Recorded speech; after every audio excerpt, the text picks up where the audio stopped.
Straight to the point. Naaritas tundugang mga hisgutanan karong buntaga mga kaigsunan labot sa mga panghitabo kagahapon diri mga kagalaan sa atong Senado. Ato ning hatagag pagtagad mga kagalaan kay kinini ang medyo na tensyonado ang atong Senate kagahapong adlaw. Mura gini mga higala mga panghitabo sa Senado og teleserye mga kagalaan nga labihan ka tensyonado mga kagalaan matagkaron og unya, no? Og medyo lahi gyud, no, ang mga panghitabo sa tunasod nga kung dunay magtan-aw nato nga mga foreigner o ang ato mga Filipino sa laing nasod nga nagtan-aw nato naunsa naman ning kalakiharon, medyo dako mga higala taga problema dakin mo nang wa mo sinsong Pilipinas. Kaya nga ato ba unta nga inigumag eleksyon nitingog na mga tao paghuman trabaho sa mo. Paghuman ini kasunod eleksyon mahimo mahigala kay lahi man dito sa gawas nasod magod malambuon nga mga nasod. Why tension dito? Trabaho, malinaon, bisag ni eleksyon why tension. Naka-observe man ta dito mahigala mura na gyud wa gani na mga placards ay, wa gani na mga ipapilit sa daplin. Nya why mga panya mahigala house to house, wa lang gyud. Sa inana ra ka hapsay ang ato diri mahigala og ining eleksyon medyo tensyonado. Grabe ang campaign. After, at least na lang unta ni mag-eleksyon makapahuway ba tagamay kiba. Nya trabaho sa mga kay layo na po ang sunod eleksyon para mo asinso unta ang atong nasod. Pero wa gyud, way undang mga sukid tig paminaw. Straight to the point. So medyo dako-dako ng katuigan ang nausik aron lang mga higala pag tangtang ni Vice President Sara Duterte. Straight to the point. Pagsugod yun ini mahigala katong People's Initiative nga dunay gipapirma mga higala mga tao, gisugo to mga congressmen, na booking man to mga higala sunod 2023 kay 2022 mo itong eleksyon 2023 gisugda na to mga higala pagkatapusang tuig 2023 sugod-sugod na nga i-impeach si VP Sara. 2024 gisugda ng investigation. 2025 mga kagilaan doon na yung impeachment case nga na dismiss. Antod karon 2026 pasilan mahuman makaning terminong Marcos nga mo ganito na dangatan ani kalakiha. Dako ang oras nga nagamit mahigala para sa paningkamot gitawon nga matangtang si Vice President Sara Duterte. Murag na focus diha mga kagilaan nga kung buto na hunaon ang Vice President kuha na siya kanabang og sa ligid pa spare tire na siya. Ang impeachment, ang katuyuan sa impeachment, ang primary gyud nga katuyuan nga matanggal ka sa usa ka posisyon, labi na kung sensitive ng imong gigunitan nga posisyon like president ana, para di na ka makadaot ba sa kon ba operation sa usa ka nasod, usa ka opisina. Kini ato magod kung aton tan-awon medyo dako na kaayo og kwan kana na ang nausik nga oras. Kay kung ang tuyuan ni mga higala og pagtangtang lagi ni Sara, pwede man tong advice ang Sara, resign na lang diha, VP Sara. Ang problema ng Sara magud mga higala kay mapasubo na po siya dahil nga di po siya mo resign kay og mo resign sa tiwason man gyapon ng impeachment. So mapugos gyapon sa dipinsa. Nganong tiwason man dili mo ituyo nga tanggalon siya kun dili aron di sa kadagan sa 2028 nga eleksyon. Straight to the point. So unique ning iyang impeachment. Lahi na mga higala sa impeachment nga mga cases sama atong Ombudsman Merceditas Gutierrez, sama atong kumilik kaniadto mga higala nga pag-resign nila, wa na, hilom na. Pero kini si VP Sara bisa pag mo-resign ni padayon nga pong impeachment ani. Himuon ang ex-parte hearing. Buti pasabot ba nga, o wa mo, di mo participate, bahala basta padayon, may ganun niya hukman aron nga ang tuyo mahigala nga di nakadagan sa sunod nga eleksyon. Straight to the point. So kung atong tan-awon murag long term dining pananaw BBM dahi nga sagdi lang atong gastuhon ning iyang first term kini pirmirong termino aron nga mawagtang ni Sara malagmit kuyaw no ug maohon ni mga sugid ning paminaw. Medyo lisod. I hope madara sa pangapag-ampo mahigala nga di lang maghinakog sa gahom. Eleksyon non lang yun. Pangita lang pamaagi. Kaya mo man nakabutang sa tong konstitusyon. So, mangita lang ang admin o kinsay ilang kandidato yun. Ila namang gibuhat ang tanan mahigala nga matanggal ni Sara o ako mahigala nagtuo ko nga kini pagka-presidente destiny na. Kung dili destiny si Sara diha, kini kung gibuhat nila tanan karon, batok ni Sara mga kaigalaan, bugat-bugat na ni oy. Di na ni basta-basta mga sukit di paminaw. So, kung makasurvive si Sara ining ilang gihimo, nagpasabot nga destiny gyud siya. Atong ihatag niya gyud na. Kay destiny iya ng destiny mga kaigalaan. Straight to the point. Pero kung di sa kasurvive ani, dili para iya ang presidency. Kay kining gibuhat mahigala batok ni Sara di na ni lalim oy. Sa ako nang giingon mga kaigalaan kadto si Manny Villar gi tirahan tog investigation usa ka hugna lang sa investigation na hagba sa Manny Villar ang iyang rating hagba. Kadto si Gio Marbinay, wag ito kaabot og impeachment dai kay kadto si Gio Marbinay kung taas pa gyapon tog rating ito impeach gito nila. Pero ni down man iyang rating ni Binay, so dili na sa threat sa 2016 election. Wa na impeachment nga mahitabo kay mga tao na discourage na wa na ganahin ni Binay, gi-expose mahigala nga maoday nito sa Makati na nadutlan to si Binay. Pero kini Sara wa man gibrutli. Unang hugna sa investigation quadcom gyud. Wa madutli. Sunod mahigala karon, second batch na nay karon sa impeachment. Ang rating ni Sara mahigala mo'y pinakataas. Net satisfaction rating sa tanan nga mga officials sa gobyerno sa Pilipinas, siya may pinakataas. Si BBM mo ay pinakaubos kaya na negative man siya. Kining ako mahigala, dili ni ingon nga unsa. SWS kini nga survey. Di ni ako, dili Sulupil Banyok man nag-survey ana. Social weather station na. Nga ang pinaka dunay net satisfaction rating, pinakataas, ang Vice President. Lope ganun niyang Supreme Court day, Chief Justice. So siya may pinakataas. Unya, ang pinakaubos, BBM. Kaya imbes kay negative 3 na negative 15 naman noon.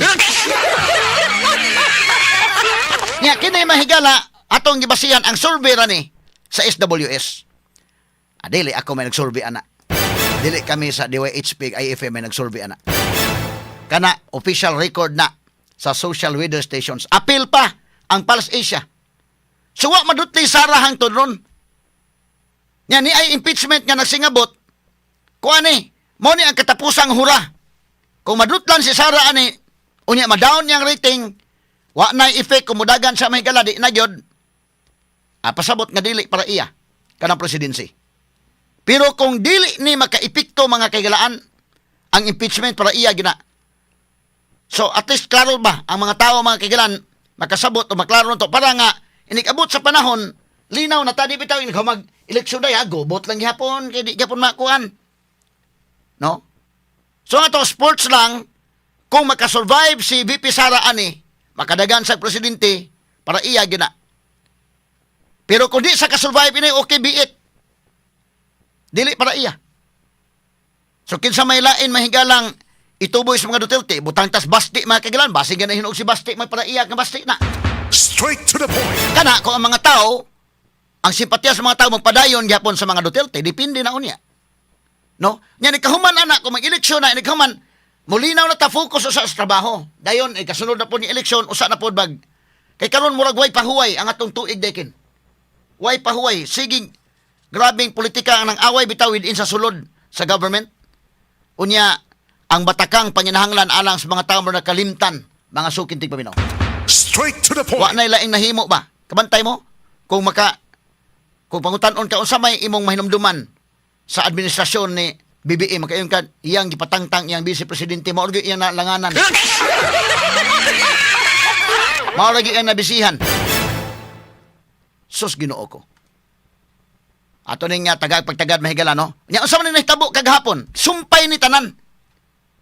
Connected ni tanan kini mga panghitabo. Ato ipadayon ha kaning nahitabo kan Jinggoy gidakop na si Jinggoy kagahapon. Konektado ni tanan sa impeachment case batok ni Vice President Sara Duterte. Straight to the point. Okay, atong nga balikan mga kaigalaan ning atong mga iskutanan ron. Lain-lain og narratives no. Katong dapig sa minority, dunay dapig sa majority. Katong dapig mahigala sa minority, pagka priso mahigalang Jinggoy, moingon to sa mahigala, Merise, kawatan man. Ha? Basta kurakot, ipriso gina. Katupod mahigalang dapig sa majority, moingon, pamulitika ra ning tanan. Kay kung panalitan kawat pa ni nga korupsyon pagyod nya tinuray nga pagukod sa korupsyon ngano man maapil sa Romualdez. Ngano man maapil na mga congressmen kung maghisgot ta og flood control projects. Mismo ganit resibo mahigala pati daghanang kwarta nga na bubo this flood control project mga kagalan pero nahilom. So moingon ang mga tao sad dili ni accountability ilang tuyo. Lahi ni ilang tuyo. Labi na sa giingon ni Jinggoy nga gi-offeran siya nga bugti sa iya mga kaso kung panalitan mubalitok siya ngadto sa minority. Pero wa man so nigawas gyud niyang warrant. So sako nang giingon mahigala atong baluganan ana kana nga panggukod sa mga mangawat pala nato gukuron gyud na. Pero way pili. Ngano man kay kung pili-pilion nimo sako na lang giingon og mangawat ka mga higala nya di ka sa administration nga habig wa kay kaso mag-encourage sino na mag-encourage sa grabing kinawatay pa ha diha mga higala tanawa mga congressmen pertindaghana mahigala nga mo linya gyud nito speakers di gyud magsupak-supak kay mapangitaan kanya ikaw na po yung sunod nga imbestigaron labi nagduna kay project sa flood control ha Straight to kay the kung doon na point. kay project sa flood control niya, kalinya lang kanila, way problema. Kabantay mo? So, ba nitabo kan Jinggoy? So, ang mahitabo ani, nga kini mga higalang pagsabot sa mga tao, ang perception sa mga tao, gukod pamulitika kini. Ang atong tuyo nga, kung kinsa unta, ang angay diha, o tinuod nga investigasyon mga higala, sama ning flood control investigation, klaro-klaro. Pero wa man, gawas noon man mga higala to mga na-involved. Abot na gutos doorstep sa Malacanang tong kaso mahigala sa flood control pero nahilom. So muna nga medyo ang perception sa mga tao ila iyahay og himo og narratives. Unsa may nahitabo kagahapon? Pagawas mga kagalaan sa warrant of arrest gikan sa Sandigan Bayan niadto dayon ang mga taga CIDG pinagi usab ni John Vic Remulla ang DILG secretary dito sa Senate. So, muna nitabo kagapon, doon na pa'y panaglantugi ay gamay nila ni Alan Peter Cayetano pag-serve na sa warrant of arrest si Jinggoy. Ato sa paminahon kasamang names. Nitabo kagapon kani. Nasa ni audio. We are ready. We're going to walk it out. Respect the institution. It's just the This is not about Jinggoy. We're going out. No, don't leave him right here. He can be arrested right there. So if you don't want him to make a statement there, sir, just outside the gate, we're going to walk 5 minutes. This is the Senate of the Philippines. It's never been done. It's never been done. Salonga stood up for Enrile. Ang kalaban si Cory. Ang kaso rebellion. Anong ginawa? They walked out. We're just asking you to walk out. Let's walk. Let's walk. You arrest him here. It's a... You can arrest him right now. Sir! You can... This is the Senate. This is the Senate. Sir, this is the Senate. Not for me. No, I did not. That's not for me. That's for the Senate, sir. It's for the Senate. For the country. Sir, pumayag ka na kanina. Pumayag ka na right outside the door. Right outside the door. Right outside the door. No handcuffs.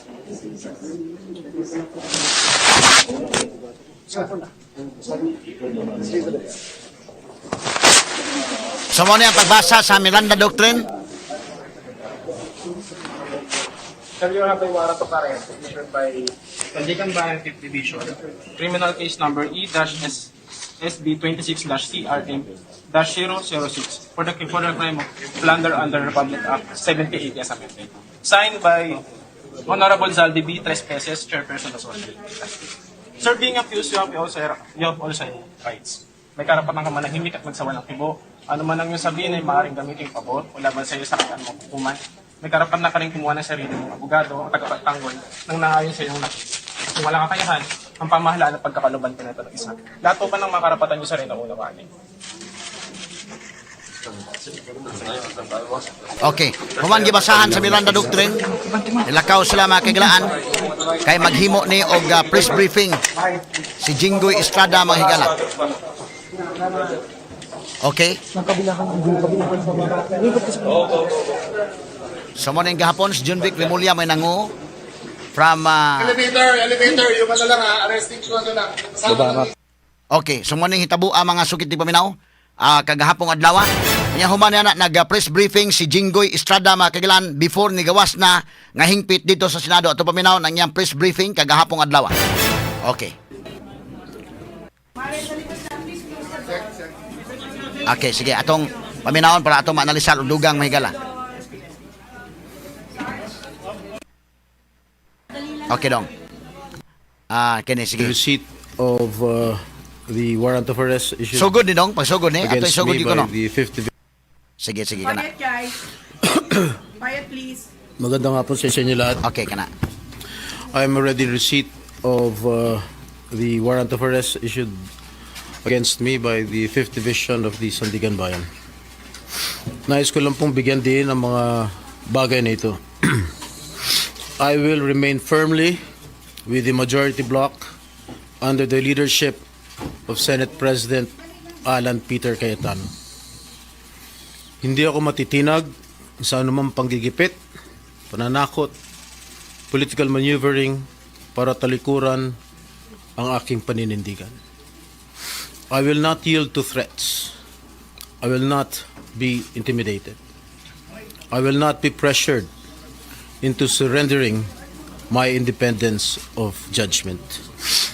I am giving instructions to the Senate Secretary to put on hold my salary. Personal kong pasya ito upang ipakita sa sambayan ng Pilipino na wala akong intensyon makinabang sa pondo ng bayan habang nililinis ko ang aking pangalan. At higit sa lahat, hindi ako papasailalim ng kustodya ng Senado. I will not seek Senate custody. Hindi ko gagamitin ang Senado bilang panangga laban sa mga aligasyon sa akin. Nakahanda akong ipagtanggol ang aking sarili sa hukuman at hindi ako magtatago sa likod ng institusyong ito upang umiwas sa proseso. Ipagtatanggol ko hanggang sa huli ang aking sarili para patunayan na walang batayan ang mga paratang sa akin. Kalokohan ang lahat na ito. Mismo ang Senate Legislative Budget Research and Monitoring Office o LBRMO ang nagsabi sa Ombudsman na wala silang anuman dokumento o record na nagpapakita na ako ay nagpasok ng anuman insertion sa 2025 national budget. Ang mahalagang impormasyon nito ay kinilala pa mismo ni dating Senate Blue Ribbon Chairman Senator Panfilo Lacson bilang isang makabuluhang ebidensya na sumasalungat sa mga aligasyong binabato laban sa akin. So how can the Office of the Ombudsman file a plunder case against me when I am not even alleged to be part of or the mastermind of the supposed scheme? Wala po akong kinalaman dyan. Ngayon ko lang po isa sa publiko ito. Maraming beses po ako inalok na talikuran ang independent majority bloc kapalit ang pagbabasura sa aking kaso. Ngunit Okay, pause dong. Kini-kining porsyon na medyo dako na yung expose mahigala ni Jinggoy Estrada mga kaigalaan nga kadaghan siya nga giagni kadaghan sa giagni pagbalhin mahigala aron nga ibasura niya mga kaso. Pwede na maliwayan nimo gamay dong. Kini dako ni nga portion.